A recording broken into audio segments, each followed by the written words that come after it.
신약성경 사도행전 9장 23절에서 30절 말씀입니다.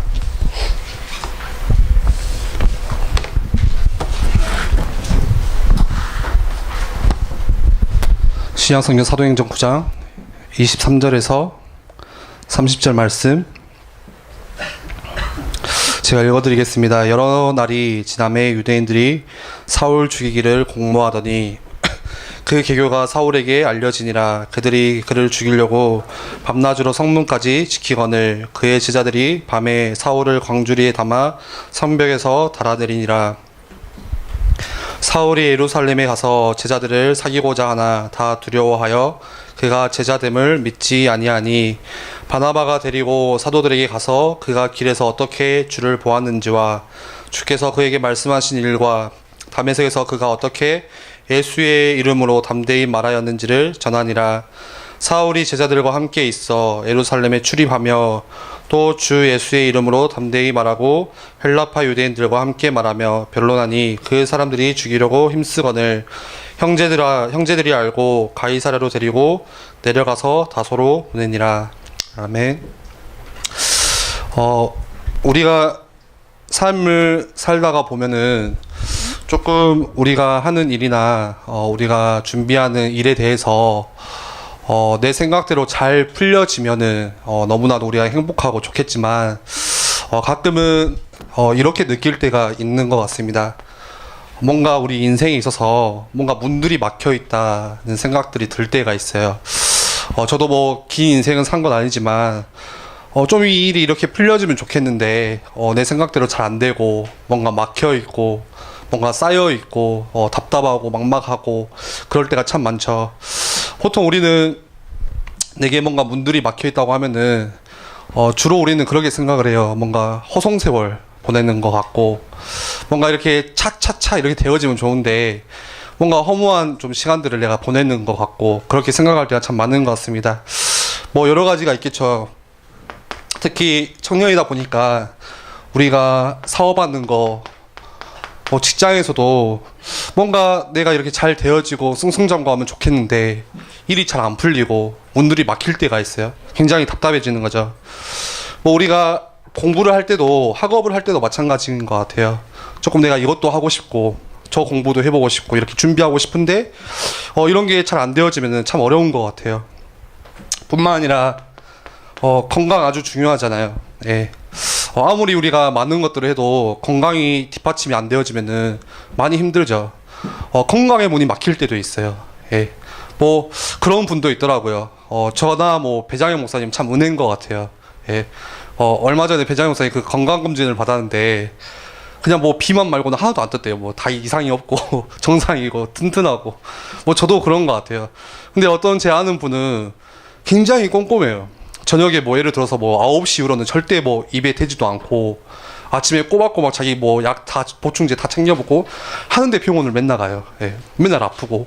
그러니까 이 건강이라는데 우리가 관리하면은 사실 그대로 되면 좋겠는데 어쩔 때는 건강의 문이 막힐 때도 있어요. 조금 내가 건강해서 다른 사람들은 다 건강해서 저렇게 잘 다니고 하고 싶은 것도 하는데 실제 우리가 아프면 이 생각도 많이 들거든요. 지금은 우리가 건강하잖아요. 그래서 그냥 별로 멀게 느껴지겠지만 당장 병원에 한 2, 3일만 누워있으면은 굉장히 이거 많이 생각하게 돼요. 왜 그러지? 뿐만 아니라 우리가 전도하고 뭔가 하나님의 일을 할 때도 문들이 막힐 때가 있어요.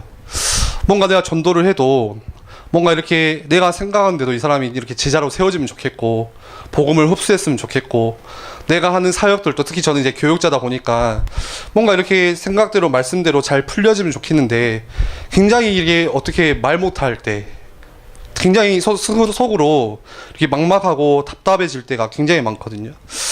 이럴 때 보통 우리는 어떻게 하죠? 보통은 왜 안 될까 이유를 찾아보고 이걸 어떻게 해야 될까 한번 돌파구도 찾아보고 하죠. 그리고 대개는 이거 많이 하는 것 같아요. 너무나도 우리 잘하는 거 있죠. 원망하는 거. 쉽게 말해서 탓하는 거. 너 때문에, 이것 때문에, 부모님 때문에 너무 쉽게 우리 탓하는 것 같아요. 결혼을 하면은 저는 결혼 안 했지만 결혼을 하면은 주로 싸우는 게 경제 때문에 많이 싸우더라고요. 저희 부모님을 봐도 그렇게 좋아서 같이 이렇게 콩짝콩짝해서 결혼을 했는데 주로 싸우는 게 거의 다 이건 것 같아요. 실제 뭐 자녀들 때문에 저나 누나 때문에 싸운 건 없는 것 같아요. 그냥 경제. 예. 당장에 집에 경제 문제가 오니까 부부가 싸우는 거예요. 그러면서 뭐 하냐? 이것도 시작하는 거거든요. 와이프 때문에. 예. 무능한 남편 때문에. 예. 뭐 좀 빚을 아껴서 이렇게 신용카드를 아껴 써야지. 뭐 왜 그때 그런 투자를 해가지고 계속 그렇게 타다는 거예요. 예. 오늘 우리가 사도행전 9장 말씀을 읽었는데요. 오늘 바울이 나와요. 사울이 나와요. 근데 이 당시 상황도 굉장히 비슷했던 것 같아요. 마찬가지로. 잠깐 우리가 9장 23절에서부터 읽었는데 9장 처음부터 쭉 보시면은 바울이 어떤 사람이었냐면은 이제 그 전에 이름은 아시죠? 사울이었던 거. 근데 굉장한 율법주의자였어요. 예. 그러니까 하나님의 계명을 아주 철저하게 지키는 그 말씀 그대로. 그리고 그것 가지고 뭐 했을까요? 잣대를 쟀겠죠. 그렇게 살지 못하는 사람들에게 이렇게 해야 된다, 저렇게 해야 된다 그랬겠죠. 그리고 바울이 나중 가면 자기가 소개하는 게 나오는데 자기는 바리새인 중에 바리새인이었대요. 다시 말해서 똑같은 말이에요. 나는 하나님 말씀 철저히 지켰다. 나는 그대로 살았다. 아주 올바르게 살았다. 그런 거죠. 굉장히 지식이 풍부했어요. 예, 뭐 지금으로 따질 것 같으면은 예전에 바울에 관한 책을 읽었는데 뭐 하버드 정도 수준이 아니라 그 당시 학교로 따질 것 같으면은 굉장히 뛰어나고 지식이 많고 철학적으로 아주 뛰어난 사람. 거기다가 특징이 하나 더 있는데 성격이 보통 배운 사람들이 이렇게 차분하잖아요. 이렇게 논리적이잖아요. 차분하고 논리적인데 또 성격이 엄청 활발해요. 활동적이에요. 굉장히 액티브해요. 그러니까 뭐 불의를 보고 못 참는 그런 성격. 행동이 막 앞서기도 하고. 그러다 보니까 자기 이때 사울이 살던 시대에 이상한 그룹들이 나타나는 거예요. 뭔가 자기가 메시아다, 나사렛 예수다 하면서 막 가는 곳마다 기적이 일어나고, 그 사람들이 이제 무리가 막 이렇게 몰려서 이제 쫓아다니는 뭐 운동들이 일어나는 것 같고. 그러니까 사울이 그거를 보면서 이해를 못 하는 거예요. 도저히 자기가 배운 걸로는 용납할 수가 없는, 어떻게 감히 메시아냐, 어떻게 네가 어떻게 너가 그리스도냐. 그래서 보통 사람들이라면은 그냥 넘어갈 수도 있잖아요. 아, 그냥 그런가 보다. 근데 바울의 성격이 이제 한몫하는 거예요. 아, 나 도저히 참을 수가 없어. 그래서 사람들을 선동해서 그 예수 믿는 사람들을 쫓으러 가는 거예요. 잡으러 가는 거예요. 그래서 어떻게 했죠? 옥에 가두기도 하고, 때로는 진짜 죽이기도 하고, 계속 잡아다니는 거예요. 오늘 9절에도 사울이 다메섹이라는 그 지역이 나오는데, 다메섹에서 예수 믿는 사람들, 다시 말해서 그리스도인이라고 불리는 사람들을 잡으러 다녀요. 집집마다 다 들어가서. 얼마나 철저했겠어요. 집을 다 열어봐요. 예. 가서 있는지 없는지 확인해서 다 잡아다니고 옥에 가두고 뭐 그런 거죠. 그런데 그러다가 다메섹 한 길가 동산에서, 여기 나중에 9장 말씀 보면 아시죠? 언제 바울이 회개하고 회심했냐, 하늘에서 뭔가 강력한 빛이 딱 임했을 때, 예. 그때 바울이 눈이 멀어버리고 그대로 고꾸라졌어요. 그리고 4절 5절에 이렇게 나오는 말씀이, 그때 이제 하늘에서 음성이 들리는 거예요. 네가 어찌하여 나를 핍박하느냐, 사울에게. 그래서 사울이 뭐라고 대답하죠? 주님, 당신이 도대체 누구십니까? 그리고 또 대답을 하세요. 네가 핍박하는 예수다. 그 사건이 사울이 바울로 변해지고 회심하고 아예 삶이 바뀌는 터닝 포인트가 되었어요. 진짜 예수 그리스도를 체험하고 만난 거죠. 그리스도를 직접 만나고 완전 바뀌었던 거예요. 그래서 어떻게 됐냐? 그렇게 핍박하던 사람이, 그렇게 사람들을 선동해서 앞장서서 그리스도인을 쫓아가던 사람이 그 다음부터는 전하기 시작하는 거예요. 그리스도의 도를 전달하고 복음을 전달하고. 그러니까 어떤 문제가 일어나냐면 유대인들이 난리가 난 거예요. 그 사울 쫓아다니던, 같이 다니던 사람들이 갑자기 이상해진 거를 본 거죠. 갑자기 그리스도를 말하고. 그러니까 그 유대인들이 나중에는 그 사울을 쫓으러 다니는 거예요. 저 죽여야 된다. 저 사울 빨리 죽여야 된다.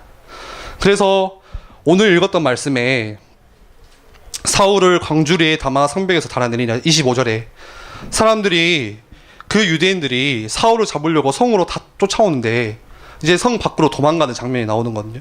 그 당시 성이 뭐 엄청 크지도 않았어요. 그냥 걸어서 30분이면 여기 처음부터 끝까지 갈 수 있는 거리들. 우리가 생각하는 그런 큰 성이 아니라. 그러니까 이제 집집마다 사람들이 사울을 잡으려고 쫓아다니고 쫓고 있는 상황인데 이제 탈출을 하는 거죠. 성 밖으로 탈출해서 예루살렘에 왔어요. 근데 그곳에서 또 똑같이 유대인들이 또 잡으러 다니는 거예요. 계속 쫓기는 거예요. 그러다가 사울이 어떻게 됐냐. 마지막으로 제자들을 찾아가요. 예수님의 제자들. 아, 이 사람들은 나를 이해해주고 받아주겠지 했는데 굉장히 희한한 일이 벌어져요. 26절이죠. 사울이 예루살렘에 가서 제자들을 사귀고자 하나 다 두려워하여 그가 제자됨을 믿지 아니하니. 제자를 찾아갔는데 제자들이 믿질 않는다는 거예요. 의심하는 거예요. 아, 제가 사울 진짜 맞냐. 괜히 그럴 수도 있잖아요. 거짓말하고 우리 죽이려고 하는 거 아니냐. 그래서 의심해서 만나주지도 않는 그런 상황이 오늘 우리 읽었던 말씀 본문입니다. 이런 상황이에요. 유대인에게도 못 가고 그리고 예수님의 제자에게도 가지 못하고 갈 곳도 없는 상황. 그래서 다 포기하고 마지막에는 자신의 고향 다소로 들어가거든요. 똑같은 상황이에요. 뭔가 내가 예수님을 직접 체험하고 그리스도를 만나는데 문들이 자꾸 막히는 거예요. 우리는 바울 하면은 우리가 생각하는 거는 그거예요. 우리가 얼마나 성경을 안 읽냐면은 바울 하면은 바로 다메섹에서 그리스도를 만나고 성령 충만해서 1차, 2차, 3차 전도 여행 하면서 가는 곳마다 제자를 세우고 이걸 생각하거든요. 근데 오늘 바울의 고향이었던 이 다소에서 바울이 보낸 시간이 얼마인지 아세요? 11년이에요. 11년. 무렵 11년입니다. 네. 우리는 당장 바울이 하루아침에 변화돼서 당장 복음을 전달하고 막 이렇게 선교사로 섰을 것 같은데 11년 시간을 다소에서 계속 기다렸던 거예요. 굉장히 우리가 볼 때는 허무한 시절, 그쵸? 허송세월, 뭔가 시간이 아깝고 우리도 그럴 때가 많잖아요. 뭔가 되어질 것 같은데 이제 뭔가 내가 일이 풀려서 딱 뚫릴 것 같은데 되어지는 건 없고 혼자라고 느껴지고 굉장히 외롭고 힘든 시절들. 그런데 중요한 거는 이겁니다. 이 기간에 바울이 무엇을 했느냐가 중요한 거예요. 11년의 그 은둔 생활 속에서 다소에서 무엇을 준비했느냐, 그게 중요한 거예요. 사도행전 9장 15절 한번 읽어볼까요? 15절입니다. 함께 읽어봅시다. 시작. 주께서 이르시되 가라. 이 사람은 내 이방인과 임금들과 이스라엘 자손들에게 전하기 위하여 택한 나의 그릇이라. 예수님께서 말씀하시는 거예요. 바울은 이방인과 임금들과 이스라엘 자손들에게 이 복음 그리스도의 도를 전하기 위해서 택한 나의 그릇이야. 나중에 16절에는 그렇게 나오죠. 그 일 때문에 내 이름 때문에 고난을 엄청 받을 거야. 바울이 11년에 그 다소에서 뭘 준비했을까요? 이거 준비한 거예요. 어떻게 하면 이방인들에게 복음을 전할 수 있을까? 내가 지금까지 들어왔던 공부해왔던 이 지식들, 뭔가 철학적인 체계들이 어떻게 하면 저 이방인들에게 전달될 수 있을까? 어떻게 하면 이 복음을 정확하게 준비해서 전달해 줄 수 있을까? 내가 가진 복음, 율법, 도대체 무슨 관계가 있을까? 이것들을 다 11년의 시간 동안 다 준비한 거예요. 예수 그리스도의 죽으심, 십자가에서 죽으심, 부활, 그게 도대체 무엇일까? 다 정리하는 시간이었죠. 우리는 바울이 굉장히 많이 쓰신 거 아시죠? 서신을. 빌립보서부터 해서 골로새 다 썼거든요. 거의 다. 신약을 거의 다 썼다 생각하시면 돼요. 50% 이상을. 근데 그 바울이 당장 예수님을 만나고 그 서신들을 쓴 게 아니라 그 11년의 세월, 아무도 알아주지 않는 그 준비하는 그 시간 속에서 다 준비를 한 거예요. 서신을 쓸 수 있는 준비, 1차, 2차, 3차 전도여행을 할 수 있는 준비들. 그리고 얼마나 기가 막히냐. 딱 11년 이 준비가 끝나니까 바나바가 바울을 데리러 와요. 하나님의 기가 막힌 사역들이죠. 오늘 우리가 바울을 같이 읽었는데 바울뿐만이 아니라 성경에 많은 사람들이 이런 시간들이 다 있었어요. 네. 나에게 지금 이런 시간들이 있다. 하나님의 사람이라는 증거입니다. 하나님께서 쓰신다는 증거입니다. 잠깐 예를 들면은 여러분들이 잘 아는 다윗도 마찬가지예요. 사무엘이 다윗에게 와서 기름 부어서 왕이 될 것이라고 다윗한테 이렇게 사무엘이 와서 이렇게 세례를 줬잖아요. 기름으로. 당장 다음날 다윗이 왕이 된 게 아니에요. 예. 바로 왕이 된 게 아니에요. 이스라엘 왕이 된 게 아니에요. 10년이라는 유대 광야 시간.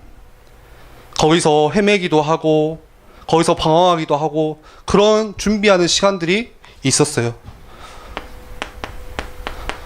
바울보다 좀 낫죠. 10년이면. 네. 거기서 다 준비했던 거예요. 거기서 하나님께 깊은 묵상들을 다 시작했던 거예요. 바위를 보면서 하나님은 나의 피할 바위시오. 저 멀리 있는 요새의 성전을 보면서 하나님은 나의 요새시오. 나의 목자시니. 그리고 어떻게 했죠? 바로 왕이 된 게 아니라 그 10년의 시간 동안 다윗이 통치할 수 있는 국가, 다시 말해서 그 국가를 준비한 시간들이에요. 하나님을 인정하고 하나님이 왕이시구나. 그 준비한 시간이 굉장히 중요했던 거죠. 그리고 몇 가지 또 예를 들면은 요셉도 마찬가지. 요셉이 어릴 때 꿈을 꾸었잖아요. 하나님 주신 꿈. 볕단이 절을 하고 해와 달과 별이 절을 하고. 근데 그 꿈을 그 비전을 가지고 해서 바로 다음날 애굽에 가서 총리가 된 게 아니에요. 요셉도 마찬가지로 노예 10년이라는 시간들이 있었어요. 광야에서의 시간들, 노예에서의 시간들, 그리고 나중에는 감옥에 가서 요셉이 나가려고 했잖아요.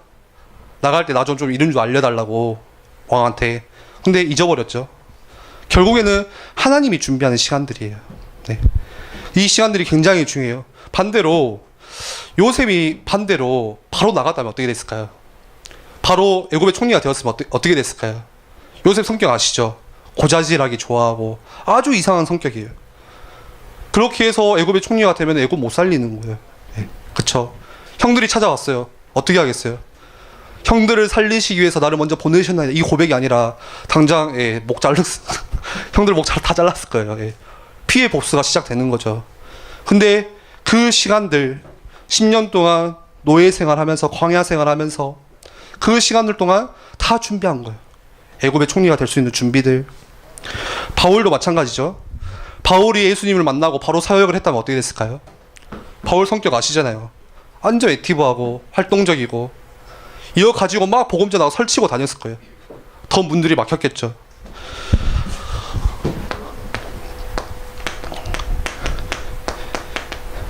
우리 청년부가 성경을 좀 많이 같이 읽었으면 좋겠어요. 예수님도 마찬가지거든요.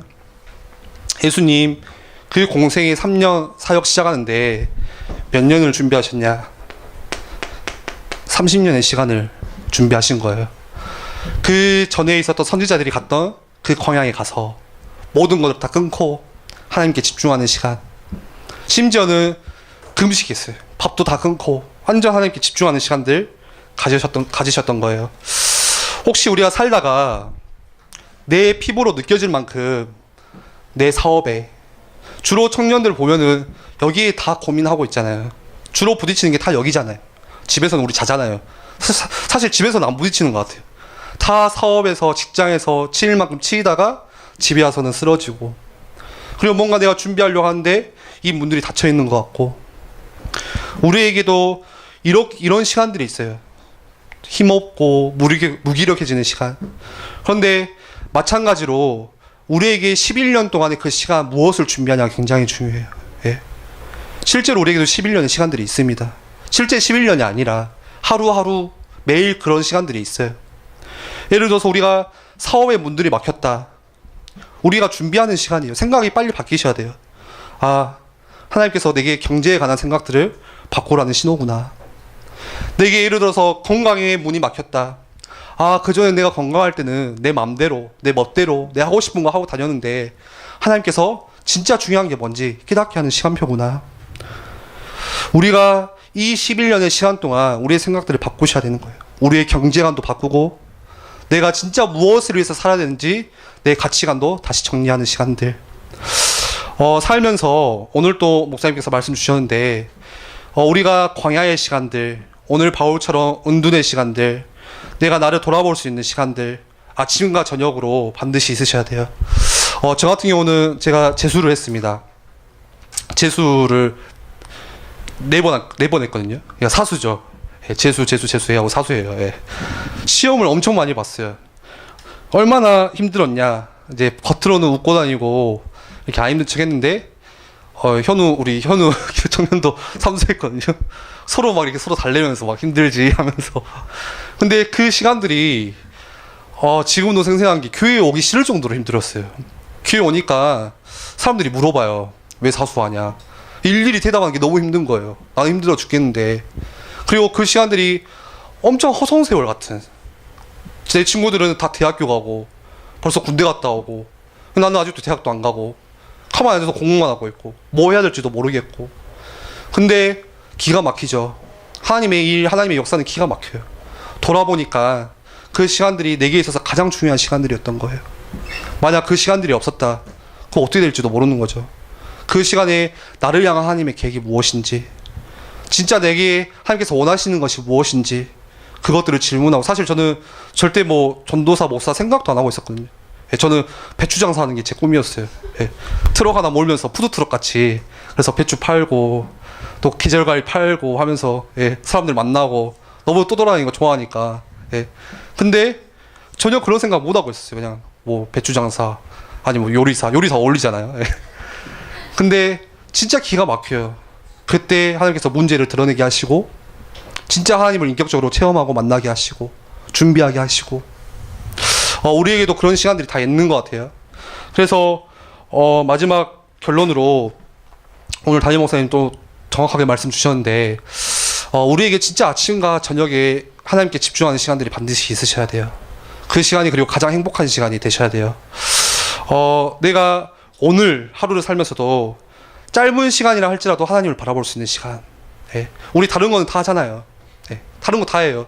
친구도 만나고 쇼핑도 하고 카페도 가고 영화도 보고 스파이더맨도 보고 재밌더라고요. 뭐 핸드폰도 하고 스마트폰 다 하고 다 하는데 이상하게 그 24시간 중에 단 5분, 단 10분 하나님께 집중하는 시간들은 우리에게 없어요. 그것만 해도 바뀔 텐데. 그리고 우리는 뭐 하죠? 또 원망하는 거예요. 또 이게 어렵고 직장 상사가 힘들게 하고 뭐 인간관계가 너무 힘들고 결혼 와도 그 교회 와도 그냥 눈치만 보이고. 말씀을 정리하겠습니다. 우리가 필요하다면은 믿음의 결단도 하셔야 돼요. 내가 진짜 하나님께 집에서는 집중이 잘 안 되더라고요. 저도 진짜 교회에 나와서 하나님께 엎드리는 시간들 내가 가져봐야겠다. 저도 오늘 아침에 일어나서 집에서 계속 엄마 아빠 잔소리 하니까 일찍 나왔거든요. 교회 주변 돌면서 기도했어요. 그냥 한 5분 10분 오늘 드릴 예배를 놓고 또 함께 나는 말씀들을 듣고. 우리가 그런 시간들이 꼭 있어야겠습니다. 우리는 보통 하루를 나를 위해서 시간을 많이 보내요. 내 좋아하는 거. 근데 우리가 진짜 짧든 길든 하나님을 만날 수 있는 시간 함께 가져야겠습니다. 우리 같이 기도하겠습니다. 우리는 기도할 때도 나에게 더 많은 거 달라고 우리 보통 기도하거든요. 주시옵소서, 뭐 해주시옵소서. 대부분 그리스도인들, 교인들이 그렇게 기도해요. 종교생활 하듯이. 지금 가지고 있는 것보다 내가 더 가져야 되고 더 풍족해져야 되고 더 풍부해져야 되고 그것을 위해서 주로 우리가 기도를 하거든요. 우리의 기도가 자기 중심적인 기도에서 하나님 중심적인 기도가 될 때 하나님께서 역사를 시작하십니다. 우리 같이 오늘 말씀 붙잡고 함께 기도하겠습니다.